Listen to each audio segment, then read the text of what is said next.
Hello and welcome to the channel, Gav Axeman Spins. So this is episode 3 of the Musicverse of Stephen King, a new snappy title, where I'll just look at the music that crops up in the books of Stephen King. So number 3 is The Shining, probably the Stephen King book I've read the most. I think I've read this probably 5 times over a 40-year period. What's interesting, every time I read it I pick up something new as you get older and a bit more life experience. For those who've missed the first 2 videos, thus far we've had 3 Bob Dylan tracks specifically mentioned and a Jefferson Airplane album also mentioned. So those videos are on the channel, they're all in a playlist if you explore the channel. There's also a Spotify playlist which at the moment has a lovely 4 songs on it, which I've listened to quite a bit over the last couple of months. I'm delighted to say that will be updated as I film this video to include 4 more songs. So a little bit about The Shining then. So Stephen King's 3rd novel, I think published in 1977. As I say, as over the years, as I've read this, initially I read it, when I was 12 or 13, and at that age I would have thought of it more as of a haunted house, or in this case, haunted hotel. The whole red room thing kind of blew my mind as a kid. I remember when that bit of the book came up and I finally twigged what it meant. I mean, running down the stairs to my parents saying, "Oh, you won't believe this." So one of my favourite books, but as I've got older I've read it a few more times, as I say, read it just before Christmas. And to me this book is all about guilt.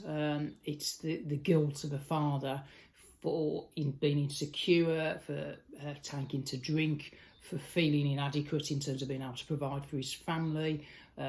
And obviously there is a big event in terms of guilt, and there's the harm he has done to his son in terms of a physical kind of not abuse is probably too strong, but in a fit of temper he's hurt his son, and the son's been taken to hospital, and it's the unspoken thing, but it's always there. And in terms of where they end up in the Overlook Hotel, snowed in for the winter, the hotel, you can almost feel is bit by bit chipping away at that guilt. It's interesting because obviously Stephen King was a young father. He was trying to launch his writing career. It took a long time. I think he was working, several jobs in schools. His wife was also working to help support that dream that he had. So you can feel that it's there. And the other thing is obviously the battle with alcohol, which are all very, very kind of pertinent to Stephen King's stories throughout his career. The Overlook Hotel is the star of the book, really.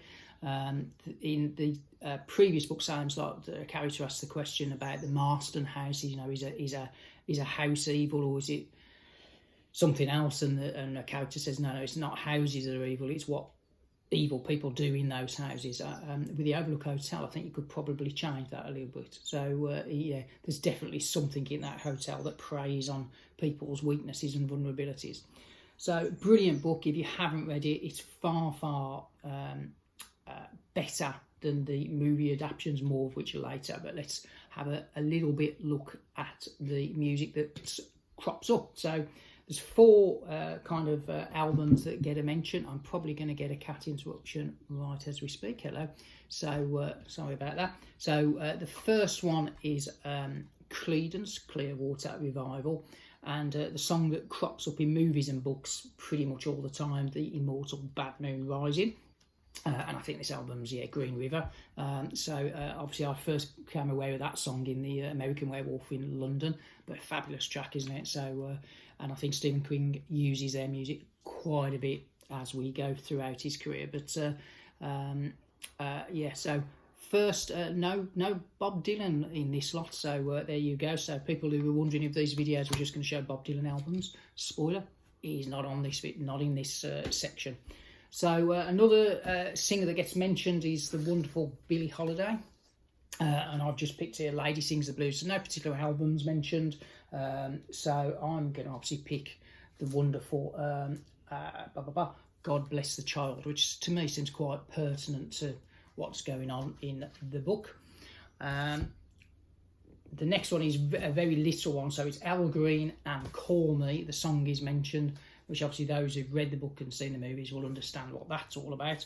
But yeah, that's very pertinent to the actual plot of the thing. But again, a wonderful, wonderful record. Can't go wrong with the Reverend Al Green, and fair play to him. He stood up to a certain president, didn't he, recently? And then the last bit of music I'll talk about, this isn't mentioned specifically, it's just the band are mentioned, and it's mentioned that Wendy has a record player in the Overlook Hotel and she's playing a Beatles album. So the only song that I could possibly pick by the Beatles, looking at the time frame of the book, late 60s, I went with Something from Abbey Road, and the song that almost split the Beatles up, Maxwell's Silver Hammer, about a serial killer that goes around bonking people on the head with his silver hammer, which kind of, when you know the book and the film, makes a lot of sense, doesn't it? So yeah, here's Johnny. Little bit about the movies. The first adaptation was the brilliant Stanley Kubrick. He did a version in 1980 of The Shining, and then there was a TV movie that came along later. Now, Stephen King famously hated the Stanley Kubrick version, in particular the casting of the main characters, the husband and wife. So you had Jack Nicholson, and you also had, who played Wendy? I've forgotten her name, Shelley Duvall, who's just passed away. And Stanley Kubrick apparently absolutely terrorised her on this film set, and he wanted her in this kind of heightened sense of insecurity. I don't think either of them were particularly well casted by cast, but for me, the Stanley Kubrick version is a visual film. It's not really about the characters; it's all about the imagery, and huge chunks of the book are kind of missed off in that version. But for me, it's a bit of a cinematic masterpiece, really. So I can understand the criticism of it in compared to what's in the book, but it's a brilliant film. The TV movie that got Stephen King's kind of seal of approval, this came out, I think, in 1997. There's a couple of issues with it.